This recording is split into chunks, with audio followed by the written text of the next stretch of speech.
세례 요한이 낙타 털옷을 입고 허리에 가죽띠를 띠고 메뚜기와 석청을 먹으면서 요단 강가에서 이렇게 외쳤습니다. 회개하라, 천국이 가까웠느니라. 그러자 많은 바리새인들과 사두개인들이 요한에게 세례를 받으러 몰려왔습니다. 이때 당시는요, 구약 말라기서부터 예수님 메시아 오기까지가 약 400년의 텀이 있었어요. 그래서 이 400년, 옛날에 하나님의 역사를 보면은 선지자 하나가 이제 세상 떠나면 그 다음 선지자가 이어가서 절대 그 나라 백성들에게 선지자가 없었을 때가 없었는데, 이 400 말라기서부터 여기 예수님 오시기 전까지 약 400년에는 선지자가 없었어요. 그러다 보니까 이스라엘 백성들이 여차하면 저분이 선지자가 아닌가. 여러분, 왜 그런 말이 있지 않습니까? 그런 찬양이 있지요. 먼 하늘 이상한 구름만 떠도 내 주님 오시는가? 어쨌든 그런 찬양, 구름만 이상하게 떠도 우리 주님이 오시는가 해서 막 마음을 가다듬 그런 것처럼, 그러니까 조금만 좀 선지자 노릇, 선지자 비슷한 얘기만 나오면 사람이 솔깃해요. 그래서 거기에 몰려드는, 지금 이 시대도 똑같은 시대입니다. 그러니까 예수님 오시기 전에 세례 요한이 먼저 회개하라, 천국이 가까웠느니라 하고 낙타 털옷을 입고, 또 그 다음에 여기 말씀 허리에 가죽띠, 이 사람이 옛날에 누구와 똑같았냐면 엘리야 선지자가, 성경에 보면 엘리야가 그렇게 했거든요. 그러니까 엘리야가 맞는가 보다, 엘리야 선지자인가 보다 하면서 사람이 확 해서 바리새인들과 서기관들이 세례를 받으러 왔어요. 자, 세례 받으러 온 사람들에게 세례 요한이가 하는 말이 독설을 퍼붓지요. 독사의 자식들아, 누가 너희를 가르쳐 임박한 진노를 피하라 하더냐? 그러므로 회개에 합당한 열매를 맺고 속으로 아브라함이 우리 조상이라고 생각하지 말라. 내가 너희에게 이르노니 하나님이 이 돌들로도 아브라함의 자손이 되게 하시리라. 나는 너희로 회개하게 하기 위해서 물로 세례를 베풀거니와 내 뒤에 오시는 이는 나보다 능력이 많으시니 나는 그의 신을 들기도 감당하지 못하겠노라. 그는 성령과 물로 너희에게 불로 너희에게 세례를 베푸실 것이요, 손에 키를 들고 자기의 타작마당을 정하게 하사 알곡은 모아 곳간에 들이고 쭉정이는 꺼지지 않는 불에 태우리라. 이렇게 말씀합니다. 재미있는 일이 벌어졌습니다. 사람들이 세례를 받으러 왔지요. 왔었는데 세례를 받으려고 생각하다 보니까 이 사람이 낙타 털옷을 입고 허리에 가죽띠를 띤 이 사람이 하는 말이, 자기는 물로 세례를 주는데 내 뒤에 오시는 이 양반이 있는데 이분은 불로 세례를 주고, 뭔가 좀 찝찝한 거예요. 세례를 받으면서 지금. 그러니까 그 사람들이 세례요한에게 물어본 거예요. 요한복음에 나온 얘기요. 네가 그리스도냐? 그리고 세례요한이가 나 그리스도가 아니다. 또 물어봐요. 그러면 네가 엘리야냐? 나 엘리야도 아니다. 성경이 나온 대로 말씀드릴까요? 그러면 네가 그리스도도 아니요, 엘리야도 아니요, 선지자도 아닌데 어찌하여 세례를 베푸느냐? 좀 반발심이 생긴 거예요 지금. 그때 세례 요한이가 내 뒤에 오시는 분이 계시다. 그분이 조금 전에 말씀드린 것처럼 불과 성령으로 세례를 주시리라. 자, 여러분, 잠시 후에 우리 주님이 요한에게 나오셨어요. 나에게 세례를 달라. 요한이 말합니다. 내가 당신에게 세례를 받아야 할 터인데 당신이 내게 오십니까? 우리 주님 그렇게 말씀합니다. 이제 허락하라. 이것은 바로 하나님께서 나에게 이렇게 하라고 하시는 것이니까 하나님께서 너와 내가 의를 이루는 것이 합당하니라. 세례를 주시지요. 그래서 예수님이 세례받고 물에서 올라오실 때 하늘이 열리고, 여러분 열림의 축복이 있길 바랍니다. 성령이 비둘기같이 내렸다. 비둘기 같은 성령의 은혜가 있기를 바랍니다. 음성 들렸지요? 이는 내 사랑하는 아들이요 내 기뻐하는 자라. 음성 들려지기를 바랍니다. 그 예수님이 그 다음날 또 나오셨어요. 사람들 앞에서 예수님을 소개합니다. 보라! 세상 죄를 지고 가는 하나님의 어린 양이로다. 저분이 어린 양이로다. 저분이 어린 양이로다.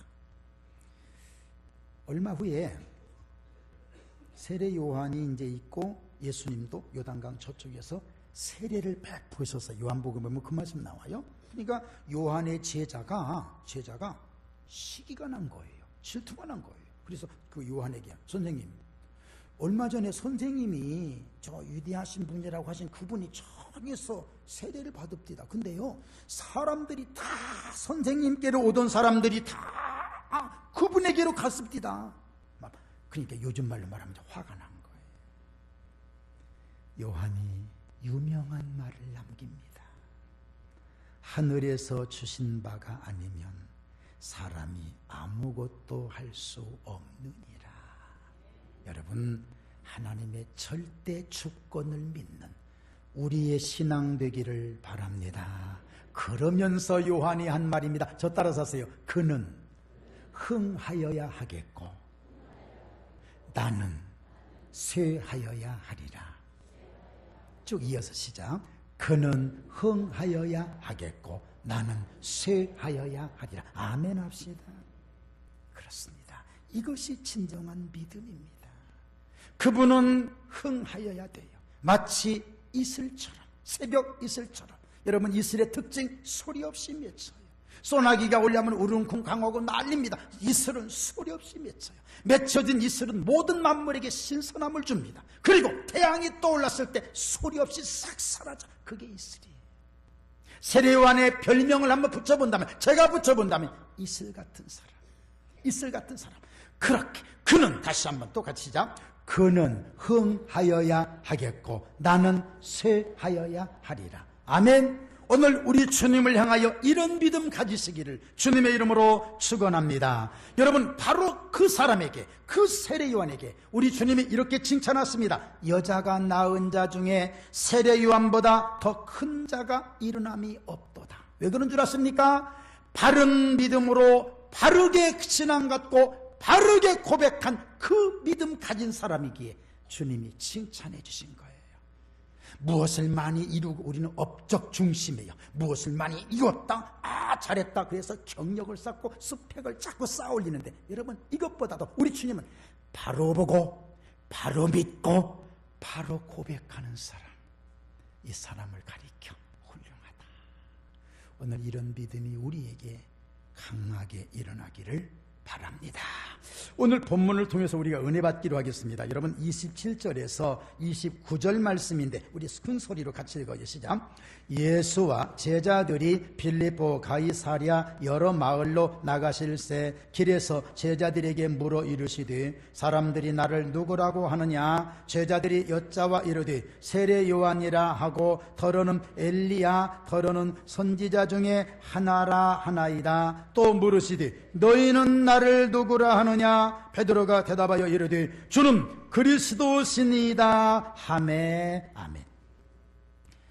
마태복음 4장 23절 24절에 보면 예수님께서 행하신 모습을, 행하시는 그 모습을 말씀해, 제가 한번 읽어볼게요. 예수께서 온 갈릴리에 두루 다니사 그들의 회당에서 가르치시며 천국 복음을 전파하시며 백성 중에 모든 병과 모든 약한 것을 고치시니 그의 소문이 온 수리아에 퍼진지라. 사람들이 모든 앓는 자 곧 각종 병에 걸려서 고통당하는 자, 귀신 들린 자, 간질하는 자, 또 중풍병자들을 데려오니 그들을 고치시더라. 보세요. 얼마나 예수님의 일상이 타이트한지 몰라요. 얼마나 바쁜지 몰라요. 여기 가서 있으면 사람들이 몰려와요. 고쳐주시고 또 만나주시고, 또 사람들이 너무 많이 쫓아오니까 몰래 와서 앉아있으면 또 어느새 알고 오고, 산으로 가시면 산에 모이고, 들에 오면 들로 모이고, 벳세다 광야, 심지어 바닷가, 주님 계신 곳은 모든 분들이 다 모여서 인산인해를 이뤘단 말이지요. 그런데 말입니다, 잘못된 건 아니에요. 여러분 지금부터 잘 한번 들어보세요. 예수님이 오셨어요. 떡을 만들어준 게 아니라 떡을 이제 오병이의 기적으로 해서 이제 베풀어 주시지요. 고쳐 주시지요. 만나 주시지요. 너무나 분주하시네요. 우리 주님이 하시면서도 마음에 이런 마음이 드는 거예요. 이것보다 또 다른 것이 있는데. 여러분, 그게 있잖아요. 늘 얘기를 하면서도 또 다른 것이 있잖아요. 그게 바로 진정한 메시지란 말이지요. 자, 바쁘게 해서 사람들을 기적을 베풀어줘서 이것도 참 좋은데 예수님이 정작 꼭 하시고 싶은 게 따로 있었단 말이에요. 그것이 바로 뭐냐? 그것이 바로 뭔가를 좀 여러분, 그게 있잖아요. 엄마가 이렇게 음식을 만들어 놨어. 그냥 소리 않고 먹으면 그거보다 엄마는 뭔가 기대하고 있잖아요. 예, 뭔가를 기대하고 있잖아요. 아무 말도 안 하면 꼭 물어봐. 짜냐? 싱겁냐? 그 말은 뭐예요? 맛있냐 없냐?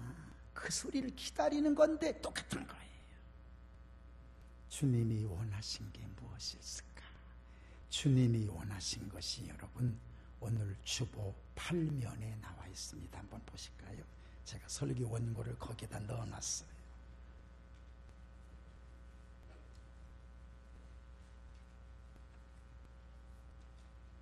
여러분들이 읽으셔야 됩니다. 같이 한번 읽을까요? 주님, 주는 그리스도십니다. 시작.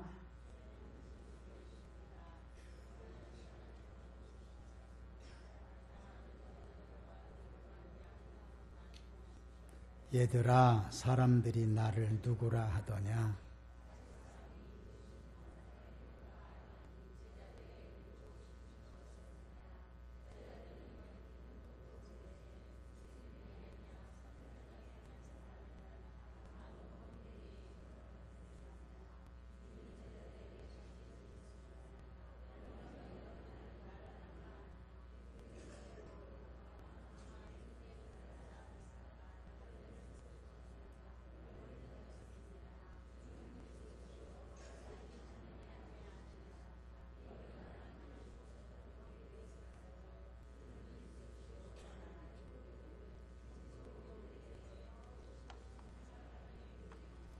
아멘. 작은 고백 하나가 관계를 확실하게 맺어주는 것입니다. 주님은 그리스도이십니다. 살아계신 하나님의 아들이십니다. 이 고백 하나가 하나님과 나와의 관계를 확실하게 맺어주는 엄청난 능력이 그 속에 있다는 것을 우리는 꼭 알아야 될 것입니다. 그렇습니다. 여러분, 사랑의 고백. 주님이 만져줘, 만나주고, 떡을 해서 주고, 물고기를 2마리에 보리떡 5개를 5,000명을 먹이고, 또 병도 고쳐주고, 앉은 뱅이도 일으켜주고, 또 살려주고. 여러분, 다 잘하셨어요. 잘못된 게 아니에요. 잘하셨는데, 그 속에 필요한 진정한 메시지가 뭐냐 이거예요. 예수님 가끔 그렇게 말씀하셨어요. 내가 누구냐? 내가 누구냐? 그래, 네가 그리스도를 진작 믿느냐? 그래, 내가 누구냐는 거예요. 나를 알지도 못하고 내가 누군지도 알지도 못하고 그저 떡이나 얻어먹고 고기나 좀 얻어먹고 병이나 고치고 우리 주님 오신 목적은 이게 아니란 말이지요. 그래서 진정한 메시지를 가르쳐 주신 거예요.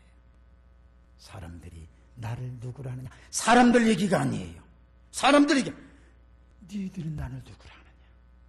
오늘 여러분 주님 앞에서 주님과의 관계가 고백되어지고 확실한 관계로 맺혀지기를 주님의 이름으로 축원합니다.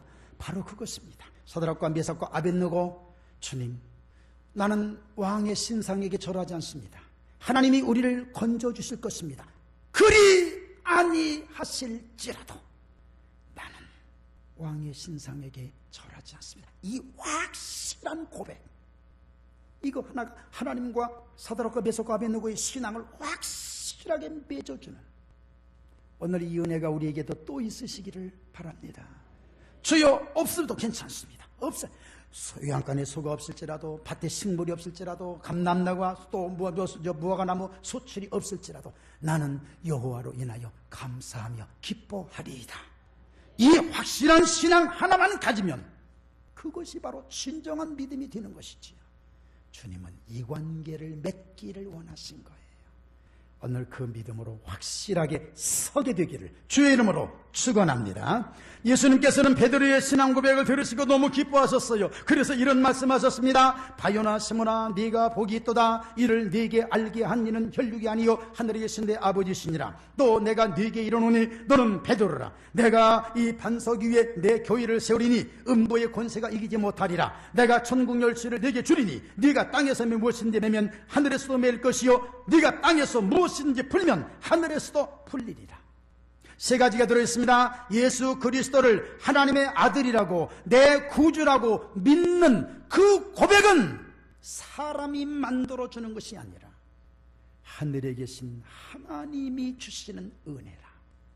아멘. 여러분, 아버지, 그렇습니다. 아버지, 하나님을 아버지라고 불러요. 그냥 부르는 게 아니에요. 로마서 8장에 나와 있습니다. 양자의 영을 받은 자가 아버지라고 부르는 것처럼 우리 안에 성령이 함께 하심으로 주님을 주님이라고 부를 수 있는 이 축복 받으신 것을 믿으시기를 바랍니다. 또 하나, 교회는 아무렇게나 세워지는 게 아닙니다. 예수 그리스도를 믿는 믿음 위에 세워져요. 예, 반석이 바로 믿음이에요. 우리 교회도 여기 이렇게 여러분, 제가 서 있는 곳이 여러분 우습게 생각하지 마세요. 여기 원래 건축할 때 여기가 얼마나 돌이 많았는지 저는 지금 돌 위에 서서 설교를 하는 것과 똑같습니다. 이 돌만 파내는 데 한 10일, 일주일 이상 걸렸어요. 여기 아주 대단한 곳입니다. 반석 위에 세워졌다 해서 교회가 아닙니다. 두세 사람이 주님의 이름으로 모인 곳에는 주님이 함께 하시는 그곳이 바로 교회인 것입니다. 초대교회의 특징은 이 웅장한 건물이 아니에요. 가정교회예요. 가정교회, 작은 교회입니다. 그러더라도 주님이 거기서 역사하시고 성령이 강하게 나타나서 기적을 일으키신 것처럼 우리 교회도 그런 기적이 일어나기를 주의 이름으로 축원합니다. 또 하나, 이곳에서 매면 하늘에서도 매일 것이요 이곳에서 풀면 하늘에서도 풀리리라고 하신다면, 여러분 기도하고 하나님 앞에서 열어놓고 풀어놓으면 모든 것이 다 열려질 줄로 믿습니다. 교회에서만이 이루어지는 축복이에요. 감사하잖아요. 자, 우리 30절에서 34절 말씀 같이 한번 읽고 말씀 봅니다. 같이 읽겠습니다.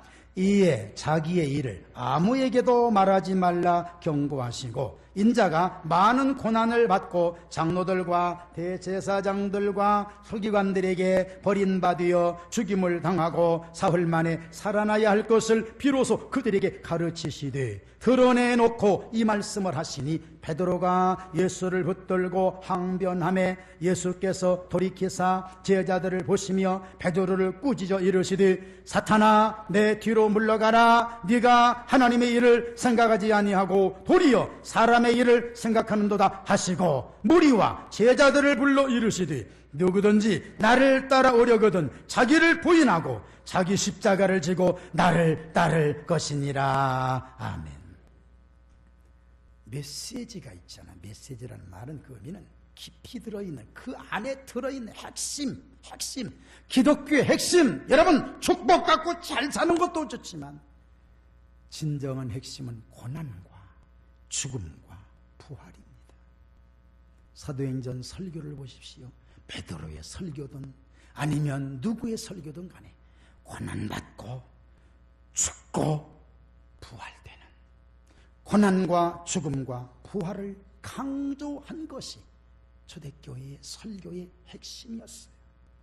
그렇습니다. 예수 그리스도 고난받으셨다. 십자가에 죽으셨다. 왜 죽은 줄 아냐? 너희들이 죽였어. 너희들이 죽였다니까 그들이 깜짝 놀라서 맞아, 우리가 죽였어. 회개하고 돌이킨 사람들이 하루에 3,000명도 되지 않았습니까? 그들이 돌이켰어. 그들이 돌이키고 그들이 죽였어. 예, 그 너희들이 죽였지만 살아계신 하나님이 그분을 살리셨어. 우리 아멘 합시다. 그게 기독교의 진리의 핵심이에요. 그러니까 고난과 죽음이라는 것이 두려운 사람은 부활을 모르는 거예요. 부활을 아는 사람은 고난도 즐겁게, 죽음도 마땅히. 왜? 여기 이것이 있으니까. 오늘 부활을 바라볼 수 있는 믿음이 있기를 주의 이름으로 축원합니다. 그래서 지금까지는 떡을 만들어주고 뭐하고 하는 예수님 기적 중심의 목회를 하셨는데, 그때부터는 비로소 뭐냐? 고난, 죽음, 부활 메시지가 한결 높아진 거예요. 그러니까 당장 누가 거기에 나타나느냐? 베드로가 난리를 친 거예요. 주님, 이건 아니지 않습니까?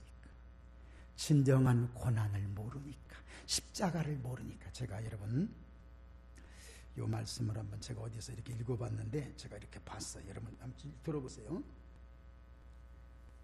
나의 교만을 제거하여 주시옵소서라고 기도했더니 하나님은 노라고 하시면서 나에게 이런 말씀을 하셨다. 교만이란 내가 없애주는 것이 아니라 네가 포기하는 것이다. 나에게 인내를 주시옵소서라고 간구했더니 하나님은 너라고 하시면서 나에게 말씀하셨다. 인내란 아픔의 부산물이기 때문에 누구에게 받는 것이 아니라 자신이 찾아내는 것이다. 나는 또 기도했다. 나를 행복하게 해주시옵소서라고 기도했더니 하나님은 노라고 말씀하시면서 이미 너를 넉넉하게 축복했기 때문에 행복과 불행은 너에게 달려있다. 난 그래서도 기도했다. 나에게 고통이 없게 해주시옵소서라고 기도했더니 하나님께서는 노라고 하시면서 이렇게 말씀하셨다. 고통은 자신을 세상에서 멀리하고 나를 가까이 하게 해주는 은혜와 똑같다. 그래서 나는 한 번 더 기도했다. 하나님, 주께서 나를 사랑하신 것 같이 남을 사랑할 수 있는 능력을 주시옵소서라고 기도했더니 하나님은 미소를 지으시면서 나에게 말씀하셨다. 이제 겨우 네가 나를 기쁘게 하는 기도를 배웠구나. 참, 우리는 거의 다 신앙생활 끌어왔어. 막 내 것을. 우리 주님의 지금 음성은 이것입니다. 베풀어주는 십자가가 뭐예요? 십자가가 내 거, 나의 모든 것을 내려놓고 비우는 것이 십자가인데, 그 십자가 생각지 않고 우리는 십자가를 우습게 생각해버리는 문제가 생겼습니다. 말썽쟁이가 누구냐면 베드로. 조금 전에 말씀드렸죠? 십자가에 대한 말씀을 이제 하니까 베드로가 항변이라는 것은 받아들일 수 없습니다. 그 뜻이지요. 베드로가 예수를 붙들고 항변하여 이르되, 마태복음에 있는 말씀입니다. 주여 그리 마옵소서. 이 일이 결코 죽게 미치지 못하리이다. 저는 참 베드로 같은 사람 하나 있었으면 좋겠어요. 십자가를 지든 안 지든 상관없이 그냥 이렇게 충성된 사람. 목사님 걱정하지 마세요. 내가 다 책임질게요.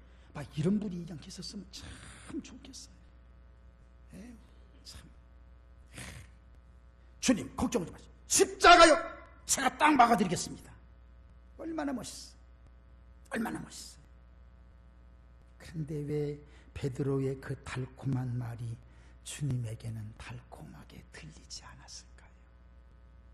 그냥 하시는 말씀. 사탄아, 내 뒤로 물러가라. 네가 하나님의 일을 생각하지 않고 사람의 일을 생각하는도다. 여러분, 그러니까 주님이시지요. 뭐 우리는 감정으로 모든 것 다 해결하고 걱정 아니요. 네가 하나님의 일을 생각하지 않고 사람의 일을 생각하는도다.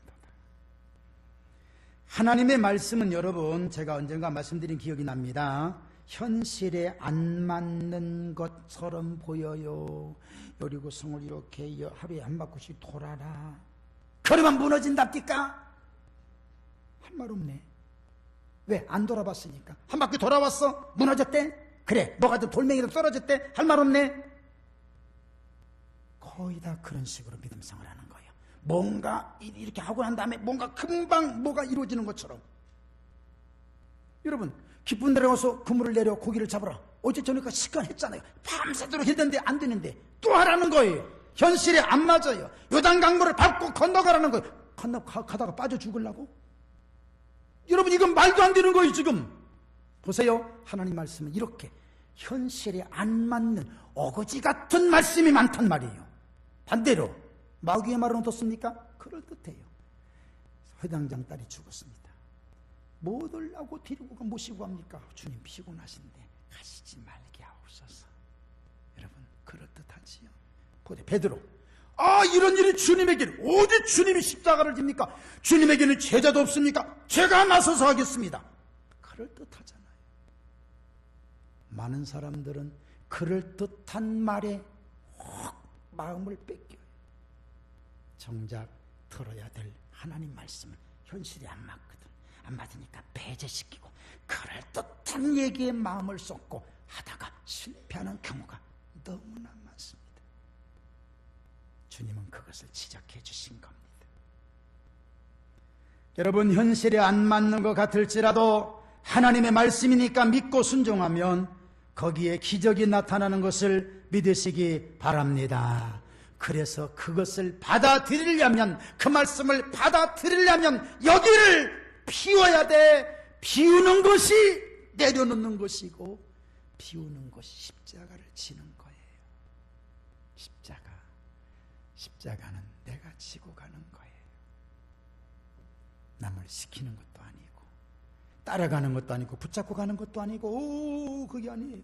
십자가는 내가 직접 지고 가는 것인데, 저부터도 어디 그렇습니까? 십자가를 안 지려고 하잖아요. 편할 방법을 찾아 헤매잖아요. 말씀 정리합니다. 이렇게 정리할게요.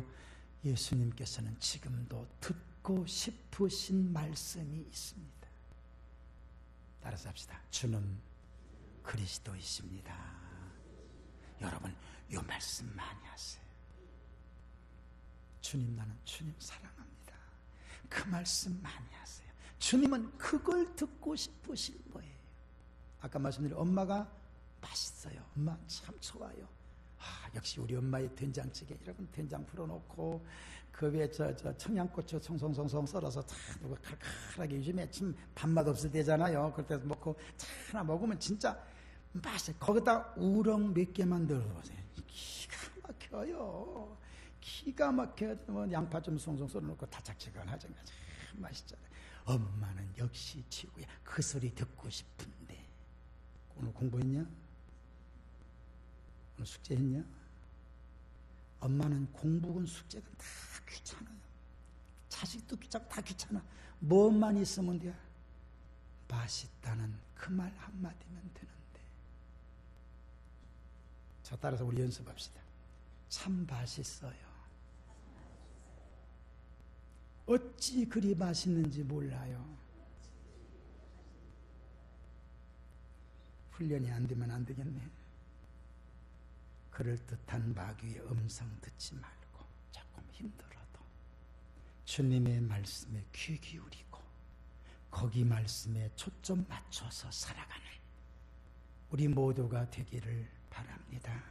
십자가는 내려놓는 거예요. 이렇게 가졌던 거 내려놓고 새로운 것을 받아들이고 또 비우는 거. 여러분, 건강에 최고의 좋은 건강이 있습니다. 공복 만드는 거랍니다. 공복을 최소한 4시간 이상을 만들어 놓으래요. 그래서 사실은 우리 한국 사람 아침을 든든히 먹으라 그러는데, 여러분, 하루에 3끼 다 꾸역꾸역 찾지 마시고 한 끼 정도는 굶어도 좋답니다.